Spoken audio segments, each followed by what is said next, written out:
Hi, Stephen here from Inexteriors Painters and Decorators, and you're watching Inexteriors TV. And in this video, I'm just going to talk a little bit about how I got into painting and decorating, and YouTube, and the journey that got me to here, and just a little bit about myself. Right, as you know, my name's Stephen Andrew Blake. Coming up to 46 on May the 17th. And yes, I'm a recovering alcoholic. I stopped drinking and taking drugs 8 years ago. And this is why I sort of want to do this video, because it was the 6th of March, 8 years ago, that I stopped drinking and taking drugs. So it just gets to that little bit of time of reflection, you know what I mean? So right, how did I get into painting and decorating? Right, first of all, my last 3 years at school were non-existent. So I didn't finish school with any exams, no GCSE, so I had absolutely nothing coming out of school. I just skived school for the last sort of 3 years, and then with the last 6 months of school left, my mum just said to me, look, you're not going to go, are you, son? And I said no. And then a few months later, when I was 16, I got a job doing like electroplating, anodizing.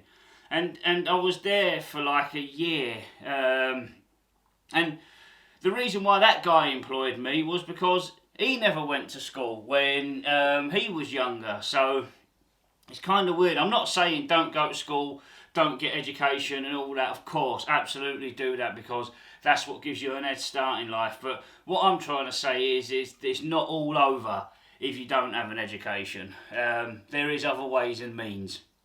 Now, from then I ended up moving from London to York when I was I was 17, because I had my 18th birthday in York.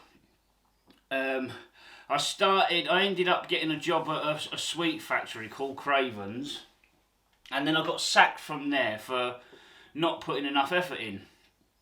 But then in their local Yorkshire Evening Press, I see an advertisement for time served painter and decorator. Now, I always used to sort of try and do odd jobs for people, pretending I was a decorator. But first of all, I'm just going to go back. When I was younger, this is where it all started, was when I was younger, the council painters that used to come and paint on the estate, I used to see them cutting into the glass on the windows, and I used to think, wow, how amazing is that? I'd love to do that.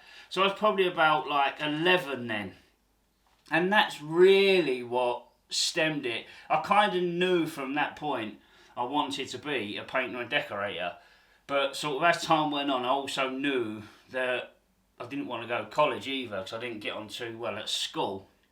So I was kind of tying college with school at the time, but it probably wasn't the same. But in my little head, I was tying it as that. Now we're forward again. We're going to go a bit back and forth and all around the shop. Right, so yeah, so I got sacked from Craven's for not putting enough effort in, and I see this advertisement in the local press, and I made a phone call. And this guy says to me, yeah, come down, bring your tools or whatever. And I'm thinking, tools? So I turns up there, you know, at 18 years of age. I had a tiny bit of experience because I was doing odd jobs for people, but I wasn't any good or anything like that. And then I turned up with no tools, and I got there, and basically I just put in as much effort as what I could. I mean, I remember it was in August, a boiling hot day, and we was working at a university on like these walkways, and there was these metal posts, and the foreman said to me, paint these metal posts, and I'm glossing these metal posts, and as I'm getting to the bottom of these posts, I'm sort of moving the gravel, not painting it as far down, then getting the gravel and putting it up, and I was making, you know, there was paint everywhere. The posts were running, and then obviously the foreman pulled me off that, and then all these lads were taking the mick out of me. I'll just have a swig of my coffee. But one person turned around and said, They might be shit, but no one else on their first day would have painted as many. Now, a few months later, I got sacked from that company because I was unreliable, I was drinking, I was taking drugs, I couldn't get up. Yeah, the drink and drugs was there, and it was sort of holding me back. But at the time, you don't realise it's that, you just want to keep having so-called fun. Then I got my job back there 6 months later. So that was the August, sacked in the October. Then April time, I got back there, and they let me back to work for them. And then I got a little bit better, but the same pattern still happened. I was drinking, taking drugs, being unreliable, and then once again, I got sacked. Now, from there, I ended up going. Eventually, I ended up back in London at my mum's. My mum come and got me because I was just like on drugs and stuff, and she was really concerned. And at this point, I think I was only 19.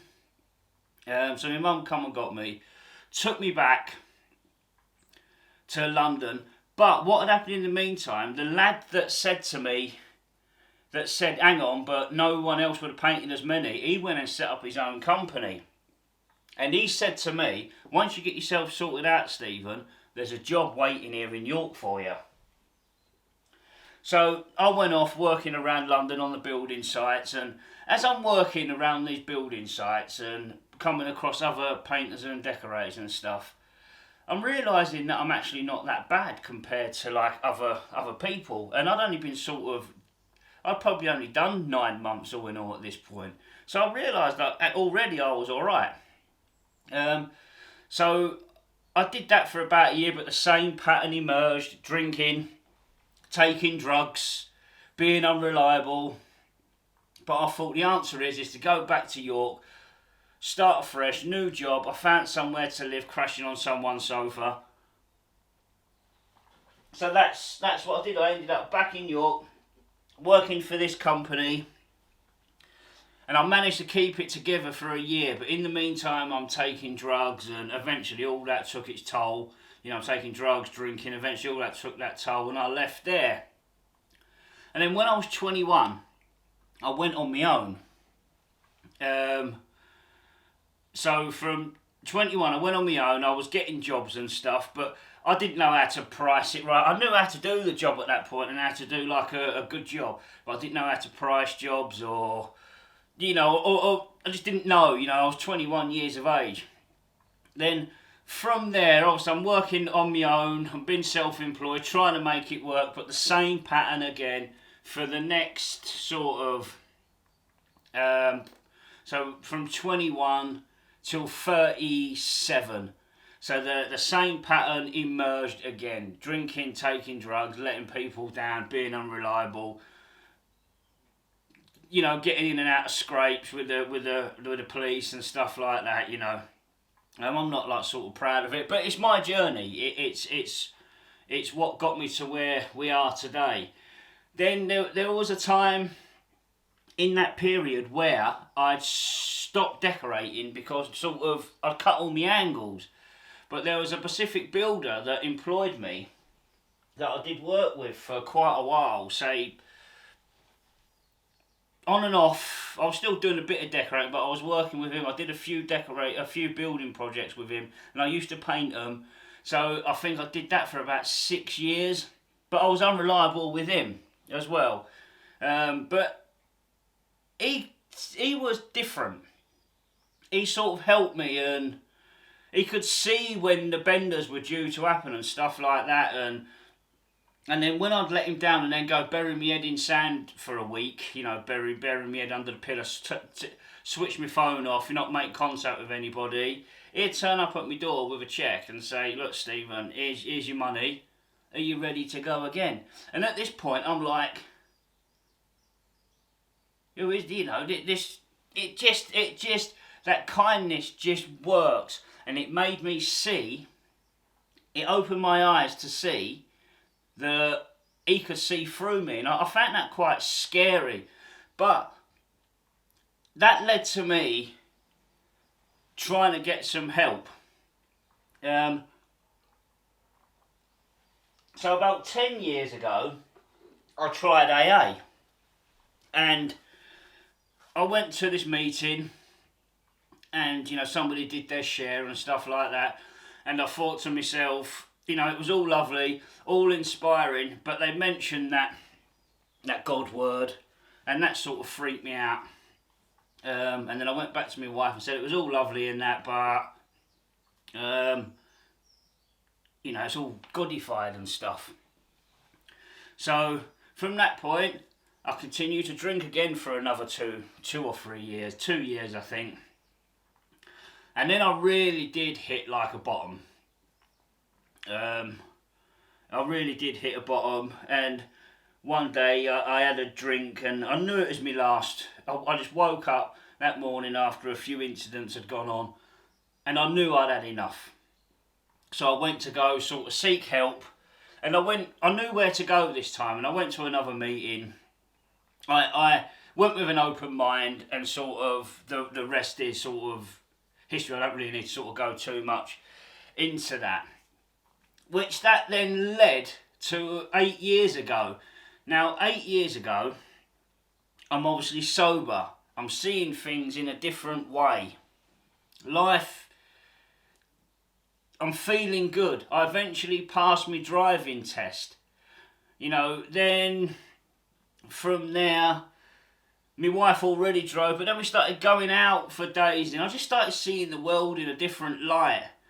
And then all of a sudden, like one day, I decided to do YouTube.